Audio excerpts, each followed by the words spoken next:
இந்த வீக்குக்கு எண்டு இருந்தால் கூட இந்த விமென்ஸ்க்கு எண்டே இருக்கிறது இல்லைங்க. என்ன தான் இருந்தாலும் சமைச்சிக்கிட்டே தான் இருக்கணும். ஆனாலும் இந்த சாட்டர்டே வந்துட்டால் ஒரு சந்தோஷம்.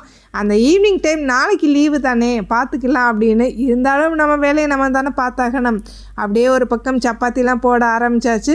கொஞ்சம் இந்த வீக்கெண்டுக்கு நம்ம கொஞ்சம் டைம் ஃப்ரீ பண்ணிக்கிட்டால் மட்டும்தான் மறுநாளுக்கு ப்ரிப்பரேஷன் ஒர்க்லாம் பண்ணணுன்றனால ஒவ்வொன்றா பண்ண ஆரம்பித்தாச்சு. மார்னிங் பிரேக்ஃபாஸ்ட்டுக்கு சப்பாத்தியும் பொட்டேட்டோ கிரேவியும் பண்ணியாச்சு. மத்தியானம் ரசம் புடலங்காய் கூட்டு பண்ணியாச்சு.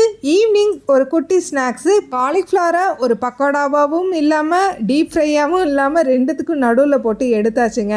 ஒரு வழியாக எல்லா வேலையும் முடிச்சுட்டு உங்கள்கிட்ட பேசிக்கிட்டு இருக்கேன். இன்றைக்கி லைவில் வரேன்னு சொன்னேன். ஐம் சாரி, என்னால் வர முடியல. குழந்தைங்களுக்கு இன்றைக்கி ஸ்கூல் அப்படியே டைம் டேட்டு எல்லாமே மாற்றி வச்சுட்டாங்க. ஸோ என்னால் இன்றைக்கி லைவில் வர முடியல. மண்டே லைவில் பார்க்கலாம். அடுத்ததாக எனக்கு பிடிச்ச மாதிரி உருளி டெக்கரேட் பண்ணலான்னா அதுக்கு முன்னாடி தானே இந்த வேலையெல்லாம் பார்த்ததுக்கப்புறம் நம்ம ஒரு சின்ன க்ளீனிங் ஒர்க் பண்ணணும் இல்லையா. நம்ம கிச்சன் ஃபுல்லாகவே சிந்தி செதறி இருக்கும். அதையுமே ஒரு சின்ன க்ளீனிங் பண்ணியாச்சு. இதெல்லாமே ஸ்நாக்ஸ் பண்ணாலும் என்ன பண்ணினாலும் அப்பப்போ தொடச்சி விட்டுட்டோம், அப்பப்போ க்ளீன் பண்ணி விட்டுட்டோம் அப்படின்னா வீடும் கிச்சனும் ரொம்பவே க்ளீனாக இருக்கும்.